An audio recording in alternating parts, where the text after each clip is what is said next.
नमस्कार दोस्तों। दिल्ली के एक ऑफिस में किरण नाम की एक महिला काम करती थी। उसे अपने द्वारा किए गए काम के अलावा किसी और का काम पसंद ही नहीं आता था। वो ऑफिस के हर कर्मचारी और उनके द्वारा किए गए काम में कोई न कोई कमी निकाल ही लेती थी। एक दिन किरण अपने ऑफिस में अपना काम कर रही थी, तो अचानक उसने देखा कि उसके ऑफिस के सामने वाली बिल्डिंग के ठीक सामने एक महिला कपड़े सुखा रही थी। उसको देखते ही किरण ने अपने पास बैठे सहकर्मी से कहा कि देखो तो, ये महिला कितने गंदे कपड़े धोती है और इसका घर तो देखो, वो भी कितना गंदा है। और तो और जो कपड़े वो पहने हुए हैं वो भी कितने गंदे हैं। किरण के पास बैठे सहकर्मी ने भी उसकी हाँ में हाँ मिलाई और अपना काम करने लगा। अब तो वो रोज की बात हो गई। जब भी वो महिला अपनी बिल्डिंग में बालकनी में कपड़े सुखाने निकलती थी, किरण रोज उसमें कोई न कोई कमी ज़रूर निकालती और उसको अपने आसपास की चीज़ों को दिखाते हुए गंदा कहती। कुछ दिनों तक ऐसा ही चलता रहा। एक दिन जब किरण अपने ऑफिस में बैठी उस महिला को देख रही थी कि तभी ऑफिस का बॉस किरण के केबिन में आ गया। किरण को बॉस के आने का पता भी नहीं लगा, क्योंकि वो उस महिला को बहुत ध्यान से देख रही थी और उसमें बुराइयां निकाले जा रही थी। ये सभी कुछ देख करके बॉस ने उसे टोका। बोला, किरण, आप कहाँ देख रही हैं? क्या आपका मन अपने काम में नहीं लग रहा है? बॉस की आवाज़ सुनकर और उसे पास खड़ा देखकर किरण अचानक से चौंक गई और अपनी सीट से उठकर बोली, अरे कुछ नहीं सर, मैं तो बस उस सामने वाले बिल्डिंग की उस महिला को देख रही हूँ जो रोज़ गंदे कपड़े सुखाने अपनी बालकनी में आ जाती है। बॉस ने भी उस महिला, उसके बिल्डिंग और उसके कपड़ों पर नज़र डाली। तभी किरण फिर बोली, सर आप भी तो देखिए ना, अपने काम के प्रति लोग कितने लापरवाह होते हैं। वो महिला जो भी कपड़े धोकर सुखाती है वो गंदे ही होते हैं।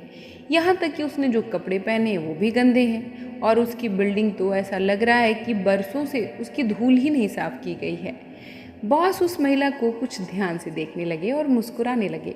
किरण को ये कुछ अजीब लगा। उसे रहा नहीं गया, तो उसने अपने बॉस से पूछा कि सर, आप इस महिला को देखकर मुस्कुरा क्यों रहे हैं? मेरी तो आज तक ये समझ में नहीं आया कि ये महिला इतनी गंदी रह कैसे लेती है। किरण के पूछने पर बॉस मुस्कुराते हुए बोले, आपके इन सवालों का जवाब मैं कल दूंगा।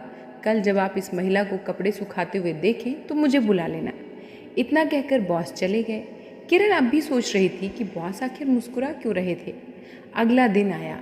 रोज़ की तरह किरण अपने ऑफिस में काम करने लगी और जैसे ही वो महिला कपड़े सुखाने अपनी बालकनी में आई तो किरण की नज़र उस पर पड़ी। अरे ये क्या? किरण अचानक बहुत चौंक गई। ये महिला तो आज कितने साफ कपड़े सुखा रही है। तभी किरण की नज़र उस महिला के पहने कपड़ों और उसकी बिल्डिंग पर गई। किरण के मुंह से अचानक ही निकला, अरे आज तो ये कितने साफ कपड़े पहने हुई है और उसकी बिल्डिंग भी ऐसे लग रहा है जाने साफ हो गई है, जैसे लग रहा है कि कल रात को ही पेंट कराया गया हो।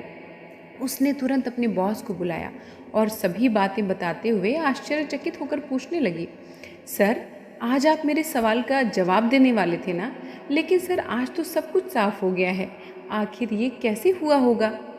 बॉस मुस्कुराए और बोले, ये महिला रोज़ साफ कपड़े ही सुखाती है। इसके पहने कपड़े भी कभी गंदे नहीं होते और तो और इसकी बिल्डिंग पर भी पेंट बहुत दिनों से नया ही है।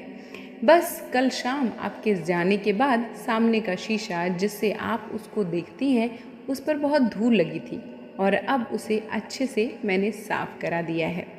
ये बातें सुनकर किरण भी मुस्कुराने लगी और उसे अपनी भूल का एहसास हुआ। तो दोस्तों, ये कहानी मैंने आपको क्यों सुनाई? दोस्तों, इस कहानी को सुनाने के पीछे का मकसद ये है कि पहले तो आपके होठों पर भी एक मुस्कुराहट आ जाए और दूसरी बात ये कि ये दुनिया, इस दुनिया के सभी लोग और इस दुनिया की सभी चीज़ें हमें वैसी ही दिखाई देती हैं जैसा हम देखना चाहते हैं, जैसा हमारा एटीट्यूड होता है। यानी जिस रंग का चश्मा आप पहने होंगे ये दुनिया आपको उसी रंग की दिखाई देगी। अगर आप धूल लगे हुए चश्मे से देखेंगे तो दुनिया आपको गंदी ही नज़र आएगी। इसे ही नेगेटिव एटीट्यूड कहा जाता है और जिस भी इंसान का एटीट्यूड ऐसा नेगेटिव होता है उन्हें दुनिया के हर इंसान और हर चीज़ में कोई ना कोई कमी नज़र आने लगती है। दोस्तों, हम सभी लोगों में कुछ न कुछ अच्छाइयाँ ज़रूर होती हैं। क्यों ना हम सभी लोगों की उन अच्छाइयों की तरफ अपना फोकस करें। अगर आप ऐसा कर पाते हैं तो खुद को हमेशा पॉजिटिव एटीट्यूड रखने के अलावा और बहुत सी समस्याओं से आप बचे रह सकेंगे। ऐसा मैंने क्यों कहा कि आप बहुत सारी समस्याओं से बच सकते हैं? दोस्तों, जब हमारा एटीट्यूड नेगेटिव होता है, हम लोगों में कमियां निकालते हैं, तो हमारे जीवन में भी वैसी परिस्थितियां और ज़्यादा अट्रैक्ट होने लगती हैं ताकि हम लोगों में और ज़्यादा कमियां निकालें और नेगेटिव एटीट्यूड बनाने के और ज़्यादा मौके हमारे जीवन में आए। दोस्तों, जितना ज़्यादा हम अपनी लाइफ को नेगेटिव अप्रोच की तरफ जाने का मौका देते हैं, उतनी ही ज़्यादा हमारी ज़िंदगी खराब होती चली जाती है। क्योंकि जितनी नकारात्मकता हमारे जीवन में होगी, उतनी ही नकारात्मक परिस्थितियाँ हमारी लाइफ में दिन प्रतिदिन बढ़ती चली जाएंगी। यही तो है लॉ ऑफ अट्रैक्शन। यानी हमारे विचार जैसे होंगे वैसा ही हमें सब कुछ मिलना शुरू हो जाता है। लोगों में अच्छाई ढूंढने का प्रयास करते हैं तो हमें दुनिया में सब कुछ अच्छा अच्छा ही नज़र आता है। इसलिए अगर किसी के अंदर कोई कुछ बुराई भी नज़र आती है ना, तो सबसे पहले अपने अंदर झांक कर देखना चाहिए, कहीं हमारे अंदर भी तो ये बुराई नहीं है। तो दोस्तों, आज की इस वीडियो के द्वारा मैं आपको यही समझाना चाहती हूँ कि संसार में ना बहुत सारी अच्छी बुरी हर तरह की चीज़ें हैं। तो बजाय नेगेटिव चीज़ों की तरफ फोकस करने के बजाय हमें हमेशा कोशिश करनी चाहिए कि अपने अंदर भी और दूसरों के अंदर भी जो अच्छाइयाँ हैं उन पर फोकस करें। और दोस्तों, ठीक इसी तरह से हम अपनी लाइफ में भी करते हैं। हमारी लाइफ में बहुत सारी अच्छी चीज़ें ईश्वर ने हमें बतौर गिफ्ट दी हुई होती हैं। बहुत सारी खूबसूरत चीज़ें हमारे जीवन में होती हैं, लेकिन जो छोटी छोटी कमियां होती हैं ना, हम उन्हीं को इतना बड़ा बना देते हैं और केवल उन्हीं पर फोकस कर करके अपने जीवन को ऐसा प्रोजेक्ट करते हैं मानो हमारे जीवन में सब कुछ कमी ही कमी है। और फिर जो अच्छाइयाँ होती हैं वो कहीं दबकर कहीं कोने में चली जाती हैं, और जो बुराइयाँ होती हैं उनको हम खाद पानी दे करके, क्योंकि अपने नकारात्मक विचारों से हम उनको सींच ही तो रहे होते हैं, उनको बहुत बड़ा वृक्ष बना देते हैं।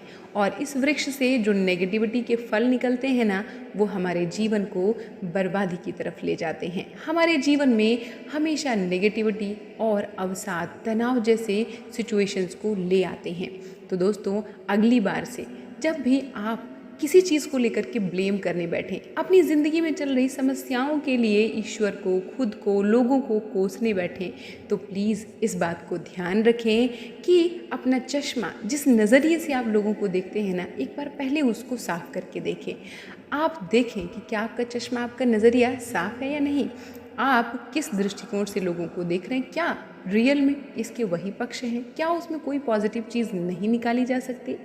और जैसे ही रुक करके आप अपने विचारों पर थोड़ा सा फोकस करेंगे ना, आप तुरंत उस नेगेटिविटी की सिचुएशन से तुरंत बाहर आ जाएंगे, यकीन मानिए। क्योंकि जैसे ही आप ये सोचने लगते हैं ना कि जो विचार आप कर रहे हैं क्या वो सही है, क्या उसमें इतनी नेगेटिविटी है जितना आप सोच रहे हैं, आप एक झटके से सचेत हो जाते हैं। आप जिस नेगेटिविटी के जोन में जा रहे होते हैं वहाँ से अचानक से वापस आ जाते हैं। तो दोस्तों, आई होप जो मैसेज मैं आपको देना चाहती थी वो आपको मिल गया होगा। अगर आप चाहते हैं कि आपका जीवन वैसा हो जैसा आप दूसरों को देख करके सोचते हैं कि काश मेरा जीवन ऐसा हो, तो उसके लिए सबसे पहले जो चीज़ बदलने की ज़रूरत है वो है आपका नज़रिया। अगर इस पर आपने काम कर लिया ना, तो जीवन में जो भी बदलना चाहते हैं उसको बदलने के लिए ज़्यादा प्रयास करने की आवश्यकता नहीं पड़ेगी, क्योंकि आप उस चीज़ को हासिल करने के लिए चुंबकत्व की शक्ति से भरपूर हो जाएंगे। और वही है लॉ ऑफ अट्रैक्शन की मैजिकल और मैग्नेटिक शक्ति। आई होप ये वीडियो आपको पसंद आया होगा। वीडियो पसंद आया हो तो इसे लाइक ज़रूर करें। मिलती हूँ नेक्स्ट वीडियो में, तब तक के लिए नमस्कार।